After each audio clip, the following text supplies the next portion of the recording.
नमस्कार, वंदे मातरम। दोस्तों, स्वागत है आप सबका सैनिक पाठशाला में। आज का ये वीडियो स्पेशली फैमिली पेंशनर्स के लिए दोस्तों, और साथ ही साथ सर्विस पेंशनर्स के लिए भी इसलिए महत्वपूर्ण है कि खुदा न खास्ता उनके साथ भी कुछ हो जाए तो उनके भी फैमिली पेंशनर बनेंगे। तो दोस्तों, आज के इस वीडियो में मैं माननीय एएफटी लखनऊ बेंच का एक ऐतिहासिक जजमेंट, एक निर्णय लेके आया हूँ। दोस्तों, ये निर्णय 3 मार्च 2023 का है, जिसमें माननीय कोर्ट ने एक फैमिली पेंशनर को, जो कि ऑर्डिनरी फैमिली पेंशन ले रही थी, उनको आदेश दिया है पीसीडीए को कि उनको ऑर्डिनरी फैमिली पेंशन नहीं, स्पेशल फैमिली पेंशन दिया जाए। तो दोस्तों, एक बड़ी बात है। ये जो वाकया है ये श्रीमती रेखा देवी जी का है, जिनके हस्बैंड गार्ड्समैन अशोक कुमार मोहके जी, जिनका देहांत 2000 में हो गया था। वो एनरोल हुए थे 1994 में फौज में, और उनको कैंसर हुआ था, आंतड़ी में कैंसर हुआ था। फिर उनका ट्रीटमेंट चलता है मिलिट्री हॉस्पिटल में, बेस हॉस्पिटल में, फिर उनका जो ऑपरेशन होता है दिल्ली आरएनआर में। उसके बाद फिर 1 साल बाद जाकर के उनका देहांत हो जाता है। उनके देहांत के बाद जब उनके डॉक्यूमेंट प्रोसेस किए गए फैमिली पेंशनर के लिए, रेखा देवी जी के, तो उनको ऑर्डिनरी फैमिली पेंशन दिया गया, ये बताते हुए कि आपका जो हस्बैंड का केस है वो नाना है, यानी कि neither attributable nor aggravated to service, फौज की वजह से नहीं हुआ है, ऐसा डिक्लेयर करते हुए उनको ऑर्डिनरी फैमिली पेंशन दिया गया, जिसमें उन्होंने अपील की। अपील रिजेक्ट कर दिया गया, दूसरी बार अपील की, उसको भी रिजेक्ट कर दिया गया, और दूसरा जो अपील रिजेक्ट किया गया 2016 में। उसके बाद माननीय कोर्ट में रेखा देवी जी ने ओरिजिनल एप्लीकेशन फाइल किया एएफटी लखनऊ में। तो उस ओरिजिनल एप्लीकेशन में सुनवाई करते हुए माननीय कोर्ट ने सारी बातों को सुनी, और सारी बातों को सुनने के बाद माननीय कोर्ट ने यह आदेश दिया दोस्तों कि ये जो फैमिली पेंशनर हैं, ये स्पेशल फैमिली पेंशनर के हकदार हैं।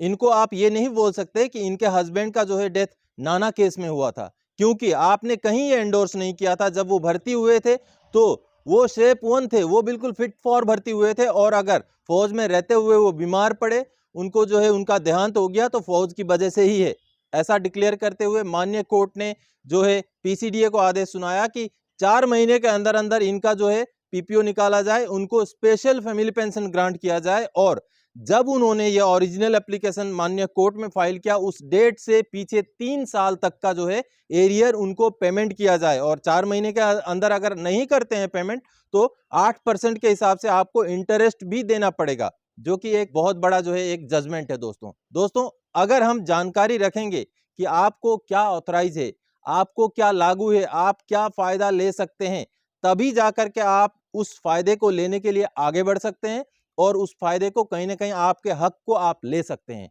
तो रेखा देवी जी को सलाम, जिन्होंने अपना हौसला नहीं हारा, अपने हस्बैंड के गुजर जाने के बाद भी सन 2000 से लेकर 2023 तक लड़ाई अपनी जारी रखी, और आखिर में जीत हुई उनकी। तो उनकी पेंशन में डबल अभी बढ़ोतरी होगी। जो ऑर्डिनरी फैमिली पेंशन, आपको बता दूं दोस्तों, वो जो टोटल जो होता है पेमेंट का 30% उसमें होता है, और लेकिन जो स्पेशल फैमिली पेंशन होता है वो 60% होता है। जो लास्ट रिकॉनेबल इमोलूमेंट्स, यानी कि जितना पेमेंट उनका बनता है, उस पेमेंट के हिसाब से उसका 60% पेंशन उनको मिलेगा, जो कि आज 30% मिल रहा था। तो उनके पेंशन में अभी डबल पेंशन हो जाएगा। तो उनका जो ओरिजिनल एप्लीकेशन का डेट था वो 2022 का था, फरवरी 2022 का। तो पीछे और 3 साल, यानी कि फरवरी 2019 से लेकर के अभी तक का उनको पूरा एरियर भी मिलेगा, जो लाखों में होगा।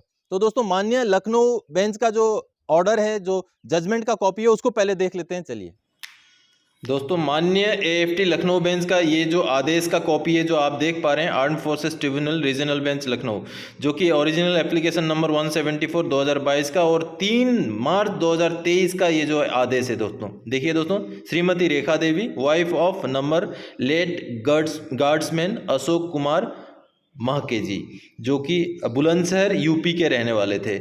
तो आगे देखिए दोस्तों, इसमें आगे क्या बातें जो बोली गई हैं और माननीय कोर्ट द्वारा क्या आदेश दिया गया है, आप लाइव उनके आदेश के कॉपी में देखिए ये जो केस था यूनियन ऑफ इंडिया के खिलाफ था, चीफ ऑफ आर्मी स्टाफ के खिलाफ था, ऑफिस ऑफ द रिकॉर्ड्स यानी कि गार्ड्स के रिकॉर्ड के खिलाफ, और पीसीडीए इलाहाबाद के खिलाफ था। तो इस केस में सुनवाई हुई थी, जो कि एक बहुत महत्वपूर्ण सुनवाई थी दोस्तों, क्योंकि एक ऑर्डिनरी फैमिली पेंशन को बदलकर स्पेशल फैमिली पेंशन बनाया गया इस आदेश के तहत।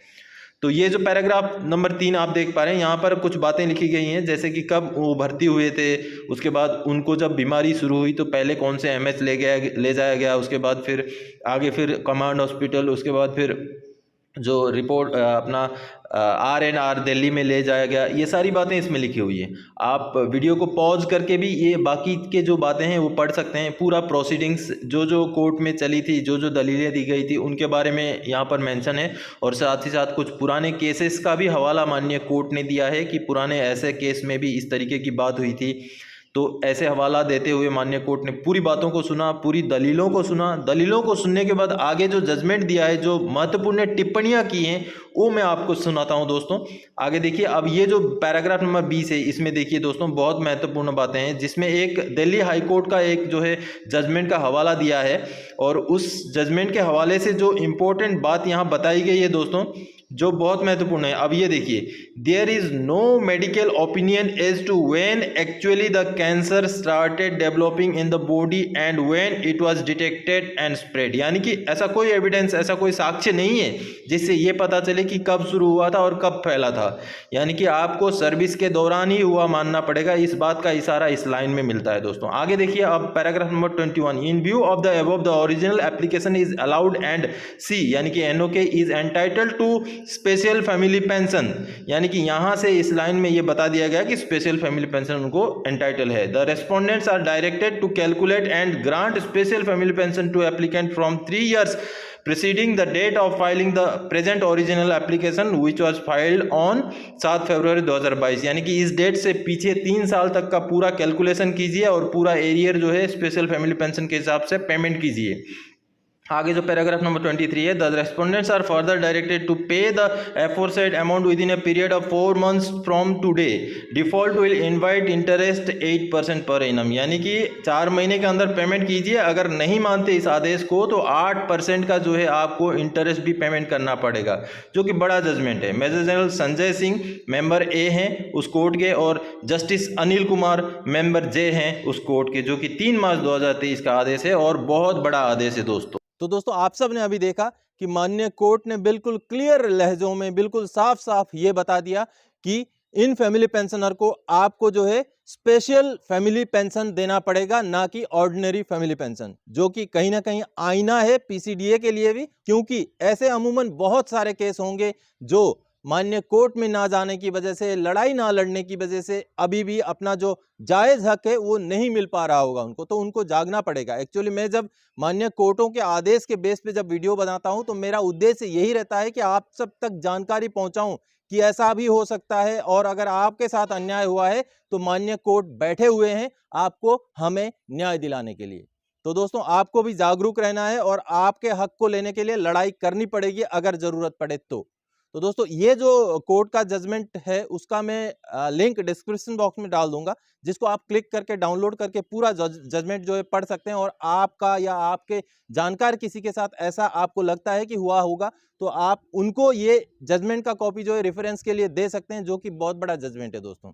तो दोस्तों, इसी जानकारी को और माननीय कोर्ट के इसी आदेश को आप सब तक पहुंचाने के लिए इस वीडियो में आया था। आगे और कोई जानकारीदायक आपसे सरोकार रखने वाला विषय लेके मैं फिर से हाजिर हो जाऊंगा। तब तक के लिए जय हिंद दोस्तों।